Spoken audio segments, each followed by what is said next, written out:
All right, hello and welcome. I'm Greg Thompson of the East Long Meadow School Committee, the chairman currently. Today I'm joined with Gordon Smith again, our superintendent of schools. We thought we'd come back to you today and offer some additional information about the school reopening. We've been busy, the staff's been busy making plans, moving forward on our remote plans. Today we wanted to bring some updates on how the schedule is going to look in terms of when the kids are in school, remotely, what the day will look like for all the different age groups. We're going to talk about some small group sessions that we're looking to have in the first couple of weeks of school. We're going to go through some other details that we've been, as I said, working on in terms of preparation. And we're going to address sports at the high school to some extent in terms of the information we know so far. So if we want to start off, Gordon, with our schedules for the, Absolutely. For the schools, please. And thank you. So what we've tried to do as we've planned throughout the summer and certainly within the last few weeks, we're following obviously the guidance that we've received from the state, and we're attempting in a full remote model to ensure that we're providing the familiar structure and time frame for each building schedule. So that means that, say, Meadowbrook usually operates basically from 9 a.m. to 3:15 p.m. in the remote model, and you can see this in the plans that are online. It will follow that time frame. Maple Shade and Mountain View are basically going to follow their time frames of roughly 8:10 until 2:25. Birchland Park is going to follow its schedule from 7:35 until 2 p.m. each day. And the high school is going to follow its traditional schedule of 7:25 to 1:45 each day. and also, Gordon, if you could be specific in terms of, so it's a full day, 9 to 3:15 is a Meadowbrook. The students won't necessarily be on with the teacher all day or staff member. And that's a great question. Thank you. So if you take a look at our plans that are online, it will give you an idea of how the day is broken up for each building.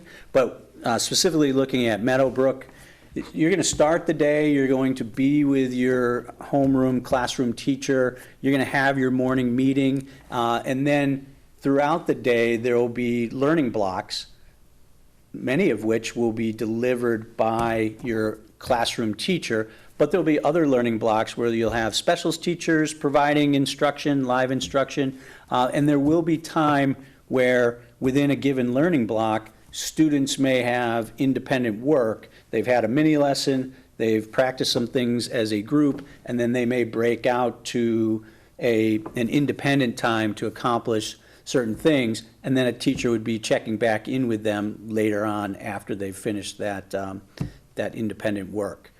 So there's going to be a combination of live instruction, obviously paying attention and engaging on the computer screen, as well as some more traditional pencil and paper work, if we can call it that.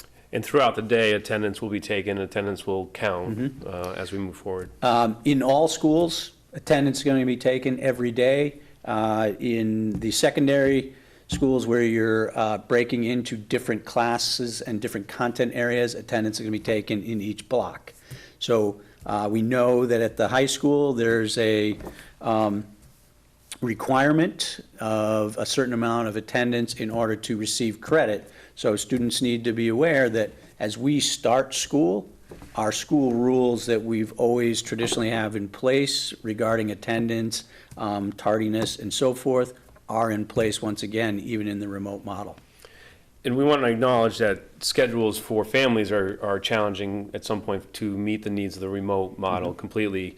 We'll still ask that students be on schedule during the day, but we'll also provide some time after hours. Say a parent gets home after work and is in need of some assistance in navigating through the at-home work that the student has to do. We'll have some opportunities for some after-hours. We will. Staff. So we're working on looking at how we may provide some after-hour support with a variety of people. You know, it could be a paraprofessional, it could be a teacher, and or a counselor. You know, we want to provide a different or a variety of supports depending on what families and students need. And we're looking to see how we schedule that outside the school day. And so that's something that we're working through, not only as an administrative group, but we're also working with our teachers and our paras to make sure everybody knows what we're trying to accomplish and everybody's comfortable in how we're putting it out. And along similar lines to the additional support that we're going to offer, if we noticed in the spring that many students or some of the students were falling behind, weren't necessarily engaged in a different model of learning, we're going to pick those students up right away and offer them some additional support too. So absolutely. One of the things that we learned in the spring and got better at as we moved through the months of March, April, and May, and then into early June, is that when we start to see either students missing classes or not really engaging in classes, that we need to connect with that student very quickly, and we put together support teams at each building, and we're going to strengthen those and make sure that that's up and running really on day one, and make sure that the communication between, say, a given classroom teacher or content area teacher and the administration and counseling is solid, that loop is always a communication loop that's going, and making sure that it's daily so that we can connect and help and support and then re-engage. Right. In the remote model, first and foremost, what we know we need to do beyond just providing that familiar schedule and consistent schedule and structure for families is, as we all reconnect from the summer, and probably more importantly from the fact that our students haven't been in this type of structured schedule for quite a while, we want to reestablish the connection between our teachers and our students and our families. We want to make sure that we're building those and strengthening those relationships in every activity that we do. So in the first few days, not only are we going to have the remote schedule, but our buildings are beginning to schedule in person, in very small groups, in-person meetings where teachers will be able to sit outside with a small group of students and really go through not only what a given day might look like, but what the week will look like, and how we should operate in this remote instructional environment. And we plan to do those at the elementary schools in those first 3 days of school, the 16th, 17th, and 18th of September. At the secondary level, the high school and the middle school are planning to do their orientations. It's going to take a little bit different format in each school, and certainly different from years past, but our sixth graders and parents will have an opportunity to take a look at Birchland and understand how the schedule works, how it differs from, say, an elementary schedule to a middle school schedule. Parents, will be able to ask questions and so forth, and the middle school will be sending out more information on that probably towards the end of this week or the start of next week. The high school, similarly, is running their orientation for ninth grade students who are entering the high school for the first time, and they're going to do a combination of things to orient our ninth graders and have them not only feel welcome and comfortable as they start their high school career, but have the knowledge of where they go and to whom they should go when they need to ask questions and so forth. They'll do some virtual meetings, but they'll also do some in-person meetings with guidance counselors in small groups, and try to get a building tour in there if they can keep the groups small enough so that we can put the safety protocols in place.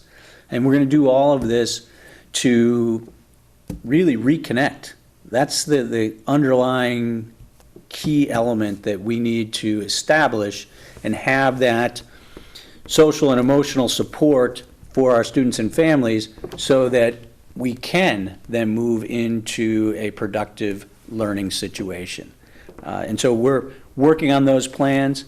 The schools will be probably mailing information home either this Friday or early next week. And so parents and families will have that information very soon. But just wanted to also mention, I think worth mentioning, that we will follow safety protocol. Absolutely. We're going to follow all guidelines to ensure the safety of the students and of the staff. Just worth saying that that's our plan, is to set up the situation for success. Right. A lot of chances to get outside. We've ordered a few tents for a few weeks for some of the buildings. We have. So we've ordered some tents so that we're not hindered by rain or weather. Also tents will, protect you from the sun. So I think that's going to be a good thing. We'll be able to set up and schedule these small group meetings with teachers and students outside, and hopefully reestablish that connection and just calm people a little bit if they're feeling anxious about what does this all look like, how does this work? Because the first and foremost piece for all of us is that our students are feeling comfortable and that families know to whom they should go if they have questions or concerns.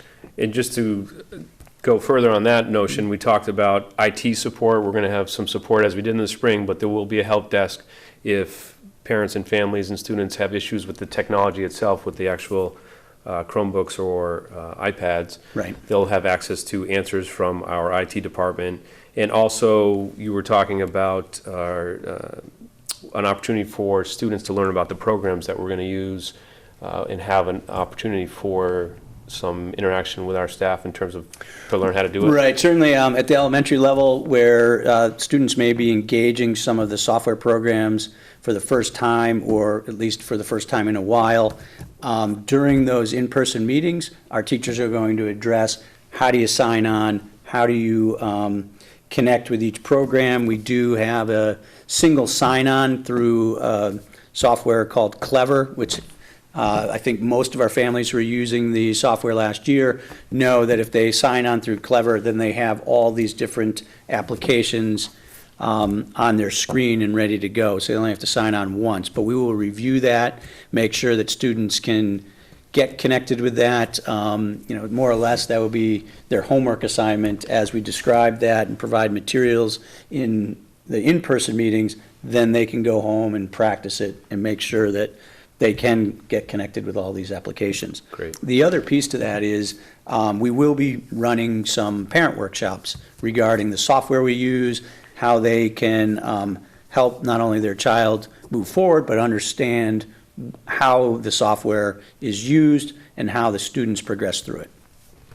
And worth reiterating, we do have an opportunity for all students throughout the district to have either an iPad or a Chromebook, depending on the grade level.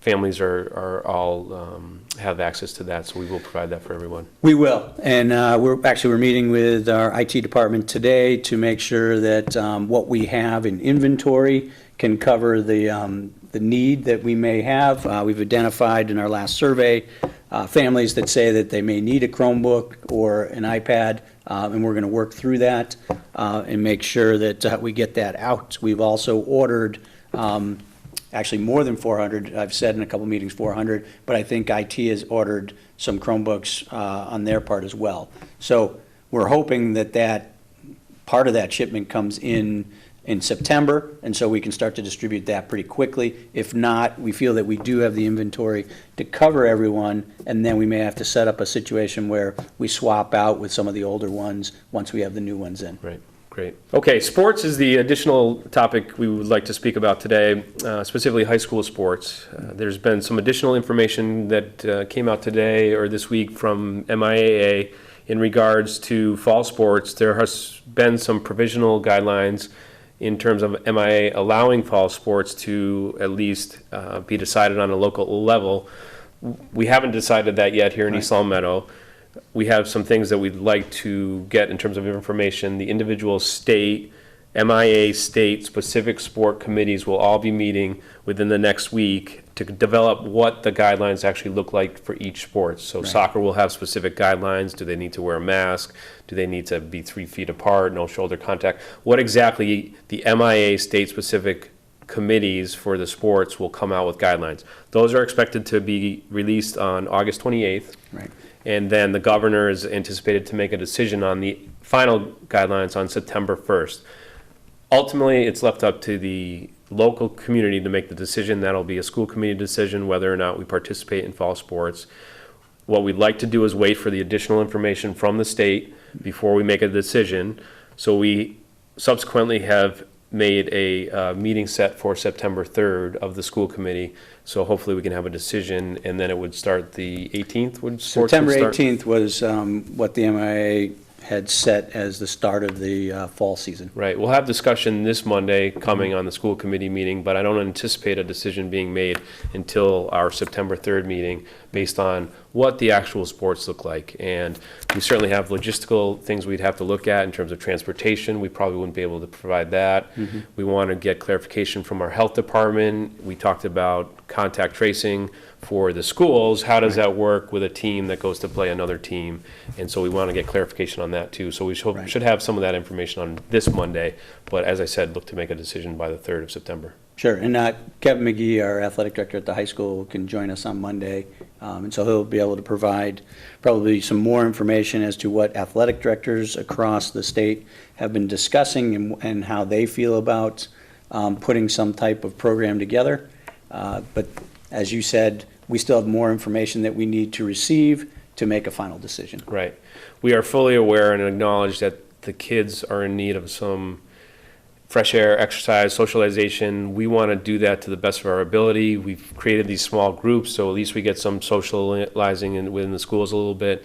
It's certainly, if we are allowed to play sports and we feel that it's the right thing, we can move forward. But at this point, we just don't have enough information of what the sports actually look like to make that decision. So we'll hope to do that soon.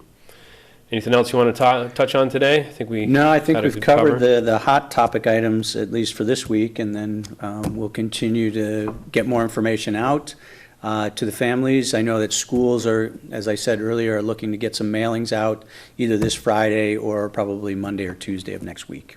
Okay, and then in the next week or two, we'll probably come back with another informational video as we progress. And just want to acknowledge the staff. It certainly is evident that we're moving in a set direction, and everyone's focused on that. And I think that's going to be good for the students of East Long Meadow. So we're moving in the right direction in these crazy times. So I think so. okay, thank you all for your time, and have a good day. Thank you.